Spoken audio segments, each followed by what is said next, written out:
Hi and welcome to the Market Alert for Thursday, the 22nd of April 2021. So the main headline really is this. We're all back to inflation again. Companies are freaking out about soaring costs and are rushing to pass them on to consumers.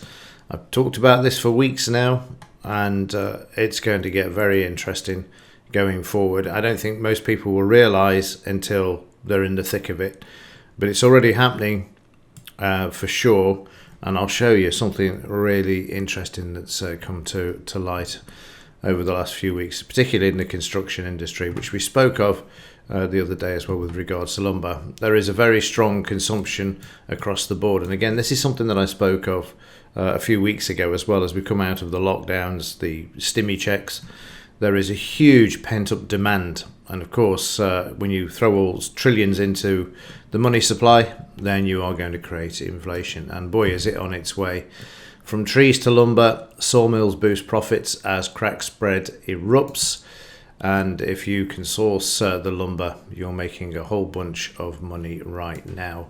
So again, you can see this. And also the price of plywood is absolutely ridiculous, but it's also a sign of the times.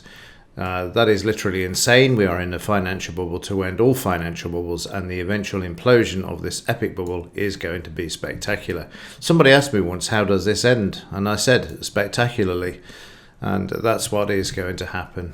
And there's the price of lumber and the increase. Food for thought. 3/4 of an inch plywood standard.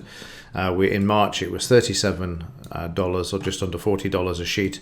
It's now heading for $100. Massive increase. And millionaire investors pile into cash as sell-side researchers warn of market turbulence. The market feels a bit frothy. Too right it does. It's felt like this for a long time, but as we'll see, they brought the market back again yesterday. Got to keep the illusion alive, keep it going for a bit. Interesting here with silver as well. Every physical silver ounce has been sold up to $1,000 bars. The current silver price has nothing to do with the supply and demand. Damn right it doesn't. It should be in 3 digits. It's still down at $26.50. I mean, it's a disgrace with the manipulation, but I'm sure this is going to change very, very soon as the demand in the physical market is going to dry up for the COMEX. The COMEX will have no choice but other than to actually switch position from short to long to reprice and end up with some sort of the real price discovery for the price of silver. You can't buy a silver coin for $26.50. You'll be lucky to get one for £38, just to show you the difference between the real world and the futures market. So the futures market is going to catch up. There's no doubts about that. And you'll see the 8 banks that have been manipulating this and are net short switching positions. Meanwhile, the implied volatility has imploded overnight. We've gone from 15.16 down to 13.97. And that's because we saw a massive move yesterday, over 400 points in the Dow moving to the upside. And also the DAX as they bought the market back. Sending it back towards the all-time highs is where we're heading. So, the implied volatility. Again, the market's saved by the powers that be. So let's have a look at... we'll start off with the Dow. There's the move yesterday afternoon. The market opened at 2:30 and whoosh, it was straight up. And the Dow, you can see the straight reversal there. Low volume. It doesn't matter. We have higher volume on the sell side and indecision. We're bringing the market back. It's just a matter of marking it up. That's all that's required, and that will stop people selling. So the fiddling by the market makers and manipulation there to the upside.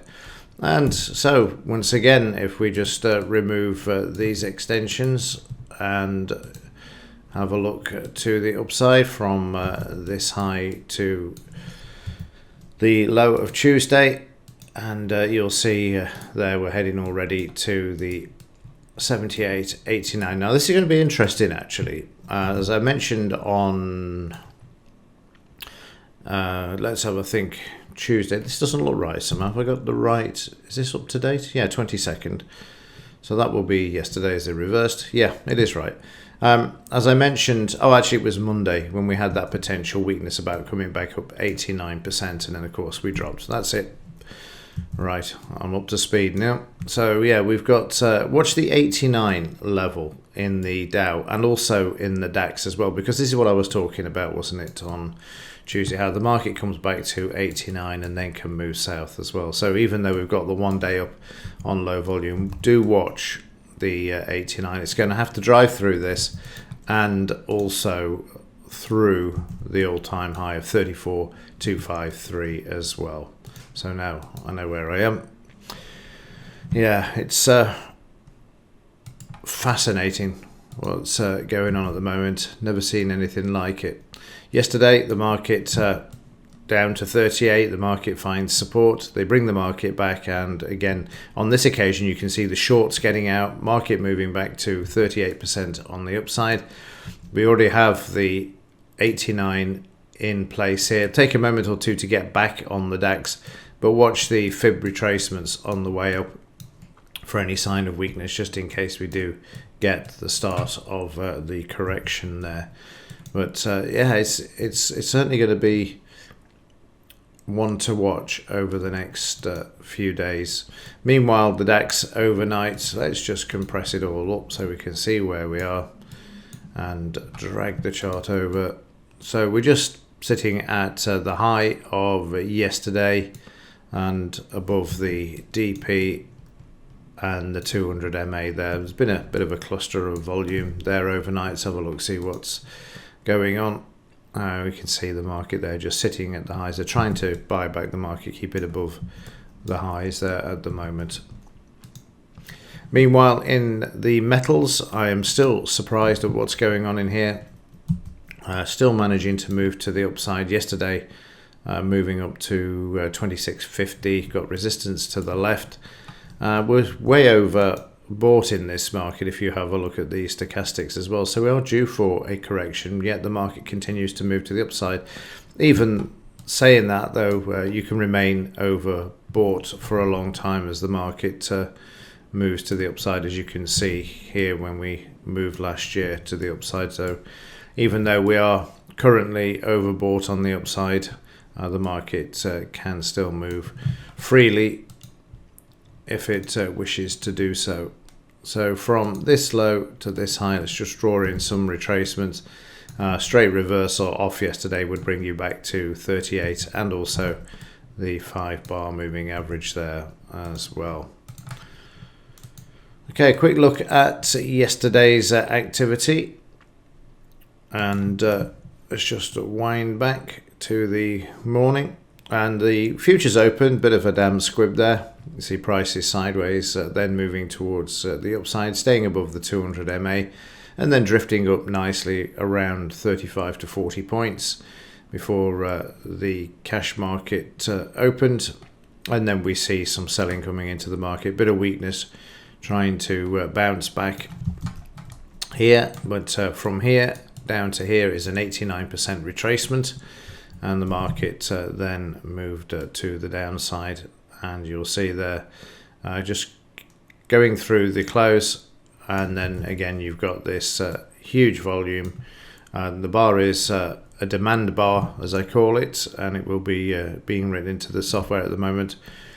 So that will show up as demand coming into the market at this level, and you'll see a straight reversal off the demand, and prices then trading sideways in a range, and then trading up. As you'll see there, we have a potential buy signal that wasn't filled. We had a sell signal that was. And again, watch the volume here. You can see, again, we've got demand coming in at this level at 62% from here to here. We see the demand coming back in. The price bar is narrower than the previous bar, and the volume is 90% of that previous bar. So that's indicating that there is some buying coming into the market. Prices then move towards the upside, and as we get towards the recent high I decided to offload, and the reason being, again, we've got supply coming into the market. The volume is greater than the previous bar. We've got resistance to the left where the selling came in. That is your optimum point.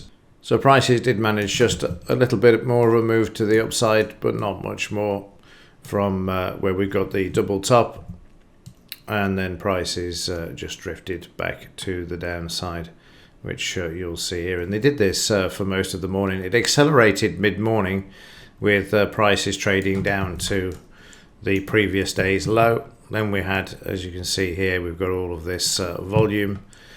Prices then find support, and then we have a quick spike to the downside just to double check.